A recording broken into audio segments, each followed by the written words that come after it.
जिन्हें केवल भारत संविधान निर्माता कहना या मतलब उन्हें सिर्फ ये कह के बता दिया गया है कि ये दलितों के नेता हैं, मगर साथियों वो दलितों के नेता नहीं, सभी बहुजन समाज के नेता हैं।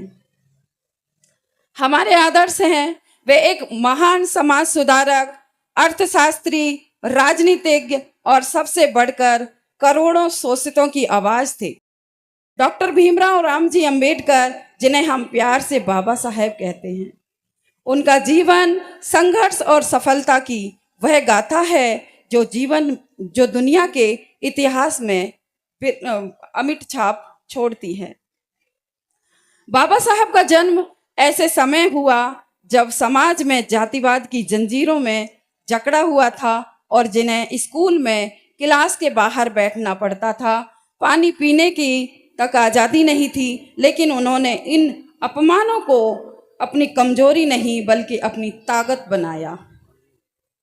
उन्होंने सिद्ध किया कि शिक्षा वह शेरनी का दूध है जो पिएगा वही दहाड़ेगा। जिन्होंने कोलंबिया विश्वविद्यालय और लंदन स्कूल ऑफ इकोनॉमिक्स जैसे संस्थानों से उच्च शिक्षा प्राप्त की, वे उस दौर से सबसे शिक्षित भारतीयों में से एक थे जिन्होंने अर्थशास्त्र में 2 पीएचडी की उपाधियां धारण की। डॉक्टर अंबेडकर का सबसे बड़ा योगदान सामाजिक लोकतंत्र की स्थापना करना था। उन्होंने मनुस्मृति के दहन से लेकर महाड़ सत्याग्रह और कालाराम मंदिर जैसे प्रवेश किया और जैसे आंदोलनों के जरिए अछूतों और पिछड़ों को मानवीय गरिमा का एहसास कराया। उनका मानना था कि जब तक समाज के अंतिम व्यक्ति को सम्मान नहीं मिल जाता, तब तक देश की आज़ादी अधूरी है।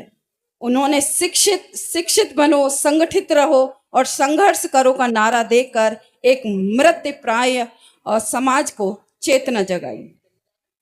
और सिर्फ बाबा साहेब का गुणगान करना ही नहीं, बल्कि आज मैं यहाँ बोल रही हूँ और ये हायर एजुकेशन प्राप्त कर रही हूँ, तो ये बाबा साहेब की बदौलत है।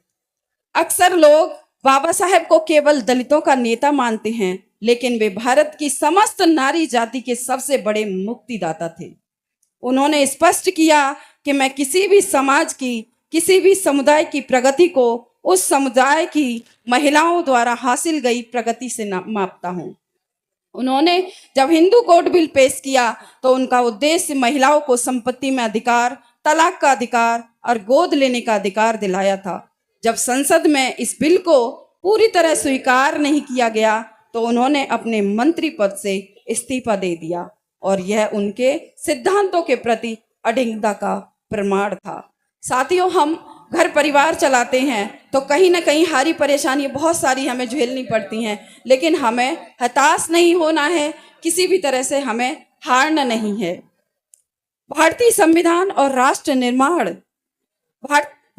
संविधान सभा की ड्राफ्टिंग कमेटी के अध्यक्ष के रूप में उन्होंने भारत को ऐसा दस्तावेज दिया जो विविधता में एकता का सूत्र है।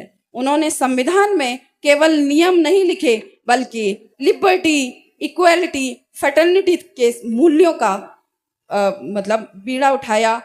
चाहे वह वोट देने का अधिकार हो, मजदूरों के लिए 8 घंटे का नियम हो या रिजर्व बैंक ऑफ इंडिया की स्थापना की नींव, हर जगह बाबा साहब की दूरदर्शिता की झलकती है।